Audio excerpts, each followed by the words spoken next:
안녕하세요. 오늘의 테슬라 뉴스입니다. 2026년 미국 시간으로 2월 4일 미국의 상원 상무위원회 청문회에서는 이 미래를 위한 자율주행이라는 주제로 청문회가 열렸습니다. 테슬라의 라스 모라비 부사장과 웨이모의 마우리시오 페나가 함께 증언한 자리인데요. 여기서 웨이모의 숨겨진 현실이 드러나고 있습니다. 이번 청문회를 통해서 웨이모의 차량은 필리핀에 있는 원격 운영자에게 도움을 통하고 있다는 사실이 공식적으로 확인됐는데요. 웨이모 측에서는 가이드만 제공하고 직접 운전하지는 않는다고 해명했지만 이 해외에 인력이 있는 것과 또 지연 시간, 보안의 리스크까지 이 많은 우려가 청문회를 통해서 나오고 있습니다. 게다가 1월 23일 산타모니카의 어린이 충돌 사고까지 겹치면서 자율주행의 진짜 안정성이 이 도마 위에 오르고 있는 상황인데요. 오늘은 이 청문회에서 나오고 있는 핵심 포인트들과 테슬라의 FSD와의 비교를 통해서 자율주행의 미래를 같이 한번 확인해 보겠습니다. 끝까지 함께 해주시길 바라고요. 그럼 출발할게요.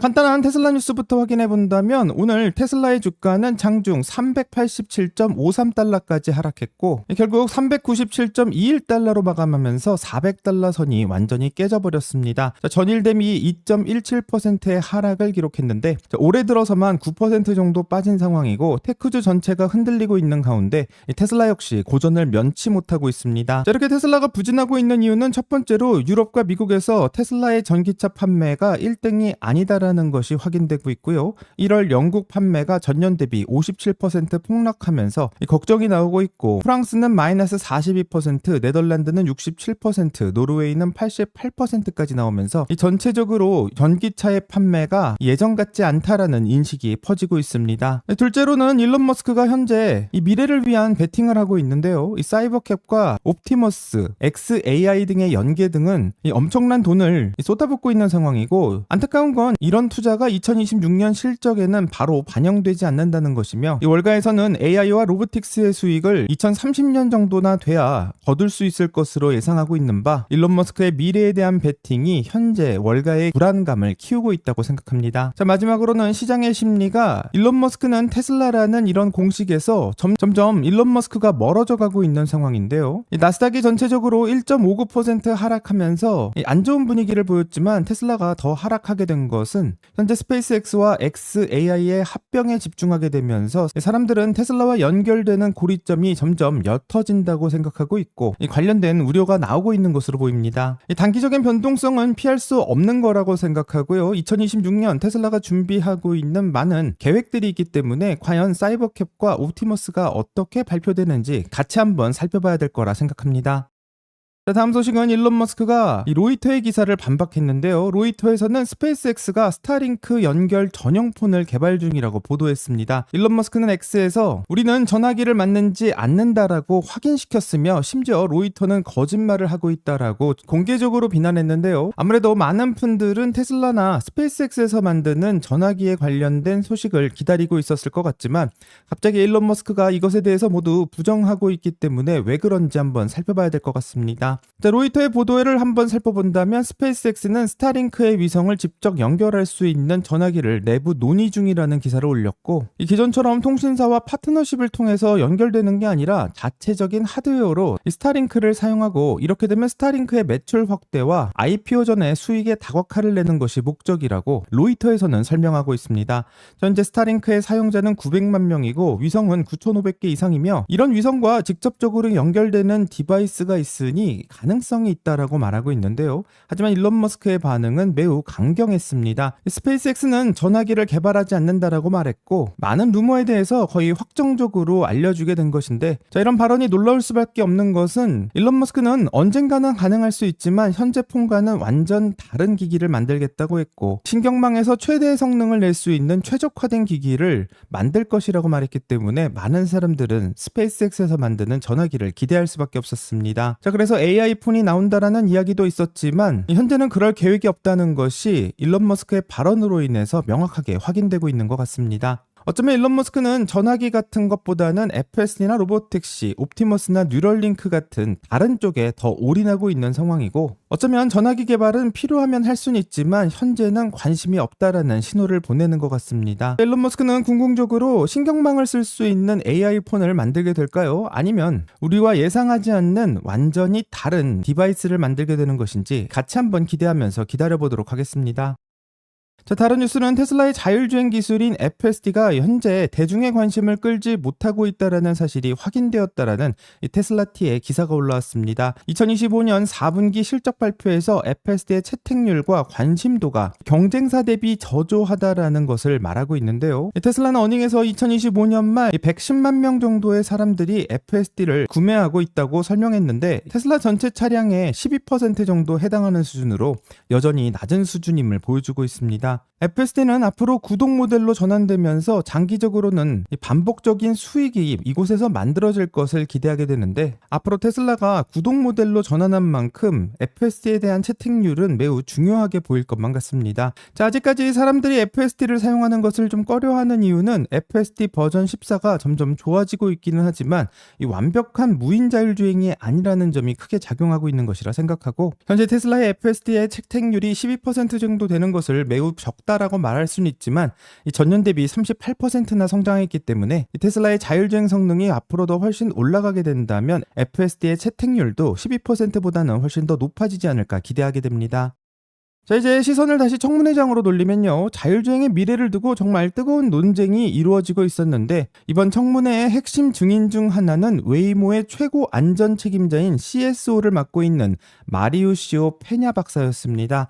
자, 이분은 웨이모가 수억 마일의 무사고 주행 데이터를 쌓아온 점을 강조하면서 웨이모의 기술과 안전성을 홍보했었는데요. 하지만 매사추세츠주 민주당의 에드 마키 상원의원은 웨이모를 향해서 매우 날카로운 질문을 던졌고, 마키 의원은 예상하지 못한 복잡한 상황에서는 누가 핸들을 잡느냐고 지적했습니다. 자, 이에 페냐 박사는 웨이모 차량이 어려운 시나리오를 만나면 원격 지원을 요청한다고 답변했는데, 이 문제는 그 운영의 인력의 일부가 필리핀에 위치해 있다는 사실을 공식적으로 인정하게 되었습니다. 자, 그럼 어떤 이야기인지 영상을 보면서 같이 한번 확인해 보겠습니다. 영상 볼게요.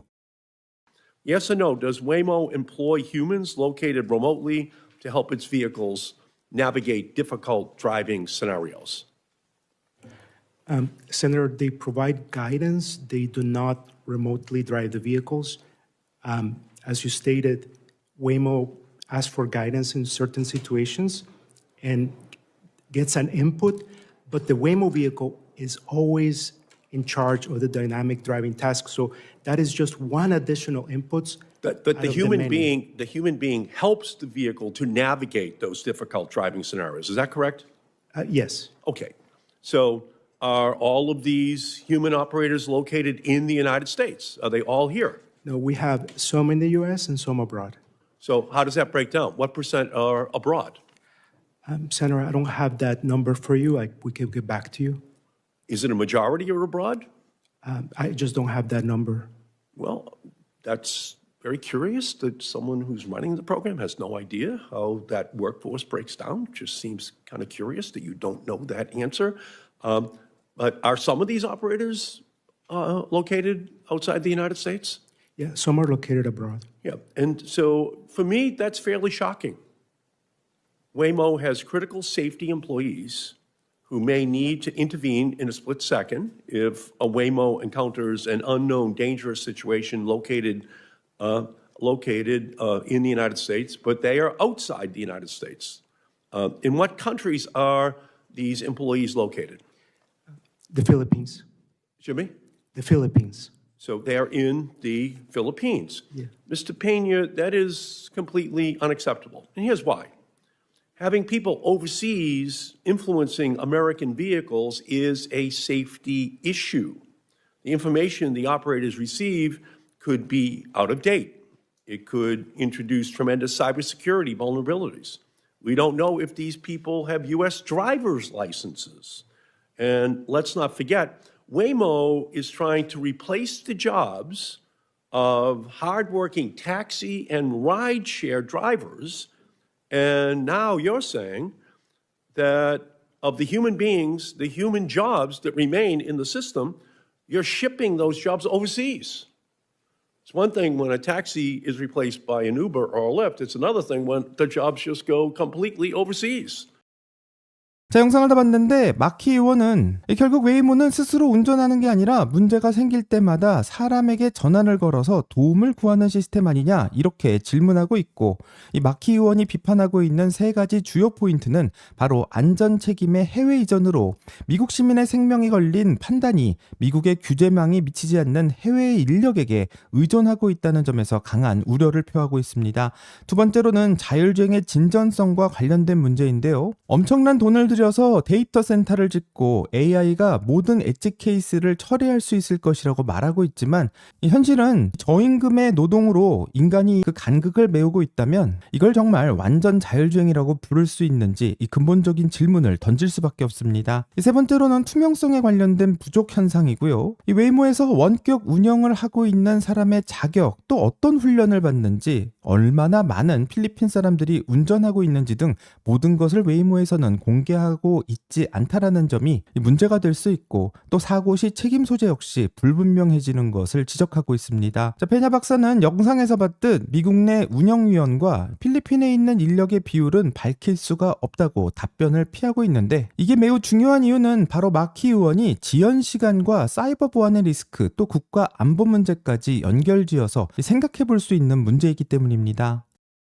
자, 청문회에서 웨이모의 원격 지원 시스템에 대한 강한 우려를 할 수밖에 없는 이유는 최근 사고 사례들이 나오기 때문인데요. 대표적인 사례로는 2026년 1월 23일에 발생한 산타모니카 그랜트 초등학교에서 발생한 어린이 충돌 사고입니다. 자, 등교 시간대 아이들이 몰려 있었던 아침, 웨이모의 5세대 자율주행 시스템이 탑재되었던 제규어의 아이페이스 차량이 스쿨존을 지나가고 있었는데요. 현장은 주차된 차량과 교통 안내원으로 인해 매우 혼잡했다고 하는데, 한 어린이가 갑자기 도로로 뛰어들었다라고 하고, 이를 감지하지 못한 웨이모는 사고를 냈는데, 자, 웨이모는 사고 직후 블로그를 통해서 데이터를 공개하면서 시스템의 대응을 강조했는데요. 충돌 전의 속도는 약 17마일/아워였고 시속으로는 27km 정도 됩니다. 자, 하지만 충돌 시 속도는 6마일/아워로 시속으로는 약 9km 정도로 줄이면서 웨이모에서는 시스템이 어린이를 즉시 감지하면서 급제동을 걸었고 속도를 줄였으며 경미한 부상에 그쳤다라고 주장하고 있는데요. 덕분에 아이는 바로 일어나서 걸어갈 수 있었다라고 주장합니다. 하지만 이 데이터에 대한 몇 가지 의문이 제기되고 있고, 첫 번째는 학교 구역의 특수성을 들 수 있는데, 미국 대부분의 스쿨존에서는 등하교 시간에 보통의 속도 제한으로는 15 또는 25마일/아워가 적용되며 보행자 보호가 최우선인 지역입니다. 니자가 이 사고를 조사 중인 이유도 웨이모의 알고리즘이 학교 환경에 정말 적절한 속도를 설정하고 있는지를 확인하기 위함이고요.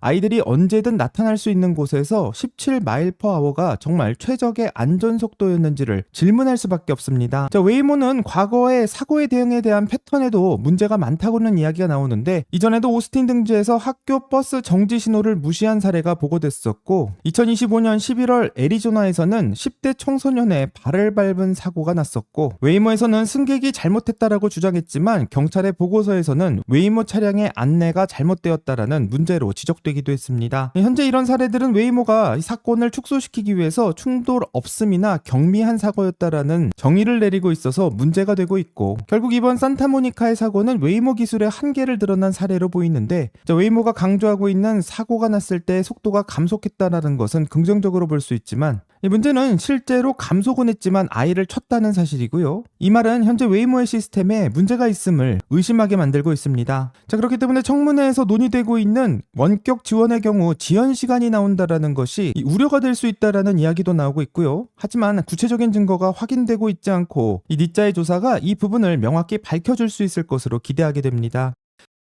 자, 청문회에서 논의되고 있는 네트워크 지연 시간이 매우 중요한 이유는 현재 자율주행의 중요한 변수로 지적되고 있기 때문인데요. 이 웨이모의 청문회에서 봤듯이 웨이모의 원격 운영 인력의 일부가 이미 필리핀 마닐라와 리파 지역에 위치해 있고, 실제로 필리핀의 마닐라에서 미국의 서부인 LA까지의 네트워크 왕복 지연 시간은 평균 180 또는 200ms로 측정되며, 통신이 좀 불안정하게 된다면 350ms에서 800ms까지도 증가할 수 있다는 것을 알 수 있습니다. 자, 이 지연이 왜 문제가 될 수밖에 없냐면 웨이모의 로봇택시가 시속 40km로 주행한다고 가정했을 때 이 미국 안에 있는 운영자가 웨이모의 로봇택시에 개입할 경우에는 이 차량이 0.11m 정도 이동한 후 멈춘다라는 계산이 나오지만 필리핀 운영자가 개입했을 경우 200ms를 가정한다면 약 2.22m를 더 전진한 후에 멈춘다라는 것을 알 수 있게 합니다. 통신이 안 좋은 800ms의 경우에는 무려 8.89m를 추가로 달릴 수 있게 되는 상황까지 나오는데요. 자, 이러한 지연은 0.1초 차이로 생사가 갈릴 수 있는 도로 상황에서는 치명적이라고 할 수밖에 없고, 청문회에서도 이런 점이 강조가 되면서 해외 아웃소싱의 안전 리스크가 점점 커질 수 있다는 지적을 하고 있습니다. 자, 웨이모는 원격 지원이 맥락적 가이드만 제공한다고 설명하고 있지만 지연 시간이 실제 개입 속도를 늦출 수 있다라는 우려는 계속해서 제기되고 있고, 이런 문제는 자율주행 규제 논의의 핵심으로 떠오르게 될 거라 생각하게 됩니다.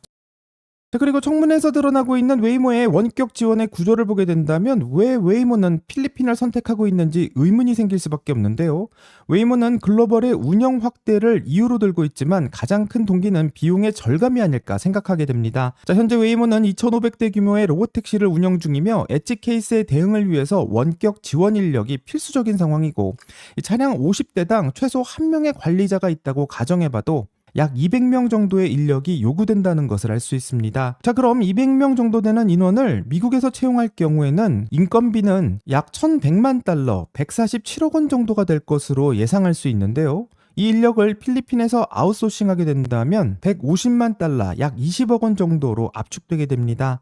자, 연간 120억 원 이상의 비용 차이가 발생하게 되는 셈이고, 웨이모가 올해 마이애미와 달라스 등 12개의 도시로 확장을 발표한 상황에서 차량의 수가 점점 늘어나면 늘어날수록 원격 지원을 하는 사람은 기하급수적으로 커질 수밖에 없고요. 이러면 이럴수록 필리핀 운전자가 더 많아질 수밖에 없는 구조를 가지고 있습니다. 한마디로 이번 청문회를 통해서 웨이모의 자율주행은 라이다와 정밀 지도를 가지고 이 완벽한 주행을 할 수 있다고 자랑하고 있지만, 청문회에서 드러난 바에 의하면 복잡한 상황은 인간 보조에 의존하고 또 그 보조마저 저비용의 해외 노동력으로 메우는 구조라는 것을 알 수 있습니다.